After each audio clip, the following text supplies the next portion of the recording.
कोई सार्थक जो एक होना चाहिए प्रयास, कुछ लोग किए, नहीं सफल हुए, कुछ लोग नहीं किए, उदासीन रहे।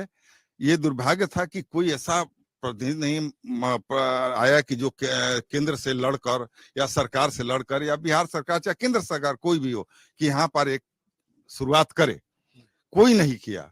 आज स्थिति ये है कि यहाँ पर क्वार्टर देख रहे हैं आपके सामने, घुमाइए, देखिए सारे क्वार्टर में बुजुर्ग लोग पड़े हुए हैं। उनके घर के लड़के कोई दिल्ली में कमा रहा है, कोई पटना में कमा रहा है, कोई कुछ रहा है, वो अपना जीवन यापन करते हैं। उस पर भी जबकि सरकार सबको आवास देती है, लेकिन यहाँ आवास को खाली कराने की प्रक्रिया शुरू हो गई कि सब लोग रोड पर आने के लिए। इस हाल में 70-80 क्वार्टर खाली हो गए डालमिया नगर में। लेकिन अब उस समय की स्थिति आप आते देखते कि लोग रोड पर रो रहे थे, पानी बरस रहा था, सामान खींच खींच कर बाहर किया जा रहा था। बहुत माने दर्दनाक दृश्य था यहाँ का।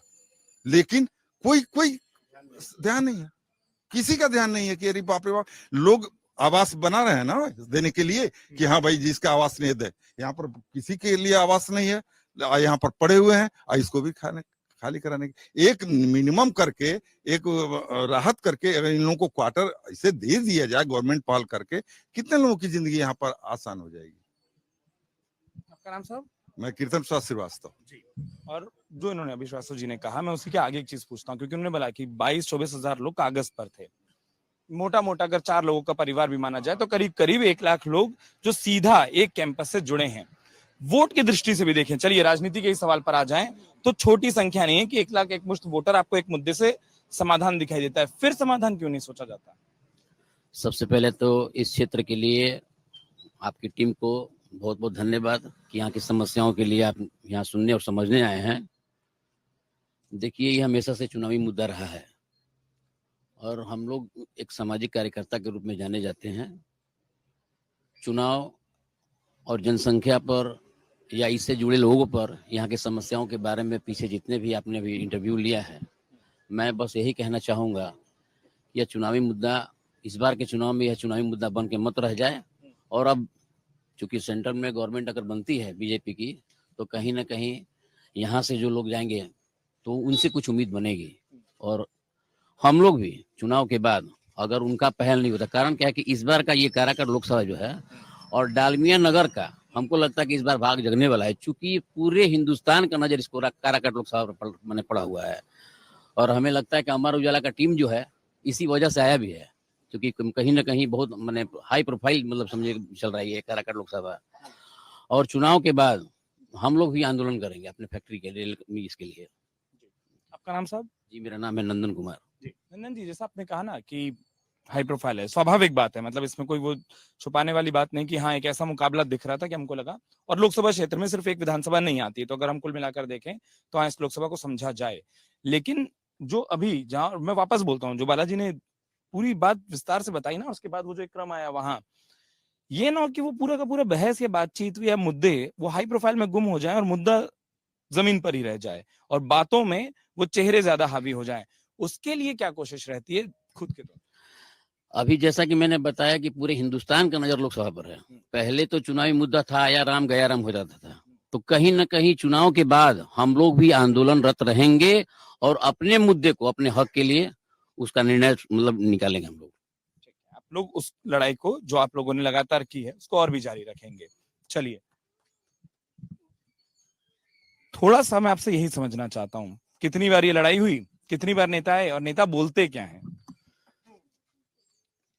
इसके बारे में बाकी साथियों ने तो पूरा आपको इतिहास बताया है, उसमें भी डिटेल जाने की हमको जरूरत नहीं समझते हैं।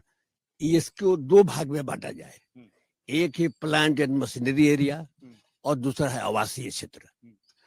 प्लांट एंड मशीनरी जो बंद हुआ तो उसके बाद भी बहुत सारे आंदोलन हुए और उस आंदोलनों के दरम्यान में एक बार हुआ कि कबाड़ी ले रहा है, कौन ले रहा है, बड़े बड़े पूंजीपति ले रहे हैं, तो उसको लड़ करके आवाज कर करके आंदोलन कर करके एक ऐसा हुआ कि लालू प्रसाद यादव उस समय थे मंत्री, तो उन्होंने रेल कारखाना को अपने कब्जे में लिया और यह आशा जगी कि यहाँ पर रेल का कोई फैक्ट्री या कारखाना खुलेगा तो कम से कम एक जीविका का साधन हो जाएगा। लेकिन उनके बाद यह ज्यों की त्यों इसी तरह की स्थिति बनी रही, लोग तरसते रहे और ये करते रहे। मैं ये कहना चाहता हूं कि डालमिया नगर जो है सचमुच में ऐतिहासिक नगर था, और ऐतिहासिक नगर इसमें किया लगता था कि मजदूर नगरी है, संघर्ष की नगरी है, औद्योगिक क्षेत्र है। और आज यह उजड़ता चमन जो लोग देखते हैं और जो लोग पहले देखे हैं, लगता है कि उनकी आत्मा बहुत ही दुखित हो जाती है, जो यहाँ के लोग रह रहे हैं। तो इसका तो जो स्थिति बना आश्वासन मिलते रहे, लोग आश्वासन और उम्मीद लगाते रहे कि हो सकता है कि कुछ हो जाए, हो सकता है कि कुछ जाए, इसी आश्वासनों पर चलता रहा। और जो सरकारें आई और जो आया प्रतिनिधि कहता है कि हम लगे हुए हैं, अब शिलान्यास होगा। कुछ लोगों ने कहा कि शिलान्यास होगा, लेकिन सारा जुमला रहा, कुछ हुआ नहीं। और यह तो रह गया, लेकिन इसके बावजूद भी इस दुखद पीड़ा में भी यहाँ के लोग रह गए, क्वार्टर में रह गए। बहुत लोग एम्प्लॉई थे जिनको पैसा नहीं मिला था, वह रह गए, बहुत लोग चले गए, बाकी लोग इसमें रहे। तो क्वार्टर खाली कराने का भी आदेश आ गया। तो लगा कि चिमनी तो गई, शहर भी खत्म हो रहा है। चिमनी तो चली गई, लेकिन शहर भी खत्म हो रहा है, और लोग मरने को तैयार थे। जो आंदोलन आप देखते तो ठंड में जबरदस्ती लोगों को 69 क्वार्टर को खाली करा दिया गया। लोग आकर के शासन प्रशासन वाले लोग गिड़गिड़ाते रहे, लोग चिल्लाते रहे, लेकिन इस तरह की अमानवीय व्यवहार हुआ। लेकिन इसके बीच में कोई भी प्रतिनिधि दखल नहीं देने आया, कोई भी दखल नहीं देने आया।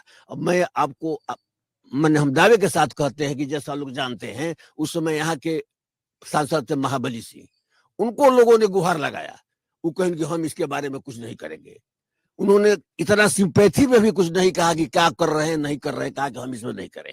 लगा कि लोग यहाँ मरने के लिए ही रह गए हैं और मर रहे हैं। एक तरह की एक बिल्कुल यही स्थिति सामने में आ गई। बाद में चल करके कुछ कोर्ट में केस हुआ, तो अब चला है कि अब रहते बिक्री होगी, हटा करके बिक्री नहीं होगी, और जो खरीदना होगा खरीदेंगे, जो नहीं खरीदना होगा खरीदेंगे। लेकिन इसको ये करती है। लेकिन अभी भी जो स्थिति बनी है डालमिया नगर की, हमको बहुत तजुब होता है कि जो लिक्विडेटर या जो लोग इसके बारे में सोचते हैं, सरकार को भी सोचना चाहिए मौलिक बिंदु पर। मौलिक बिंदु यह है कि ये शहर बसा है, एक तो प्लांट मशीनरी बसा था, एक शहर बसा है जो डालमिया नगर है। फैक्ट्री तो बंद होगी, कंपाउंड में चलेगा जो लोग चलाएंगे, लेकिन बसे हुए नगर को उजाड़ने का अधिकार तो अमानवीय है, बिल्कुल अमानवीय है जो उजाड़ने का कहा गया है। और सारे लोग कहते हैं, हम तो उस समय भी कहा, लिक्विडेटर से भी कहा कि ये शहर बसा है तो नक्शा है, कहाँ नाली है, कौन रोड है, कौन पार्क है। तो अगर नगर को बिक्री भी होती है और चाहे होता है, तो इस नगर को डिस्टर्ब नहीं किया जा सकता। पुराने नक्शे से ही करें। तो ये फील्ड भी बेच रहे हैं, वो भी बेच रहे हैं, इस तरह से केवल सिचुएशन है। और यहाँ के लोग किस पीड़ा में जी रहे हैं, अगर आप देखेंगे और समझेंगे तो आपको महसूस होगा किस तरह की स्थिति है। तो मैं तो यही कहना चाहता हूँ कि प्रतिनिधियों ने इस पर ध्यान नहीं दिया। साथी ने कहा कि मजबूत सरकार, मैं पूछना चाहता हूँ, कहना चाहता हूँ कि कैसी मजबूत सरकार? अभी तो सरकार सेंटर में भी है और स्टेट में भी है, दोनों सरकार है, और कहते हैं कि 2 इंजन है। जब 2 इंजन की सरकार नहीं कर सकी, तक इससे मजबूत सरकार कौन आ सकती है? इरादा नहीं है। अगर आप ये वीडियो YouTube पर देख रहे हैं तो हमारे चैनल को सब्सक्राइब करें और बेल आइकन को दबाना ना भूलें। अगर आप Facebook पर ये वीडियो देख रहे हैं तो हमारे पेज को लाइक करें।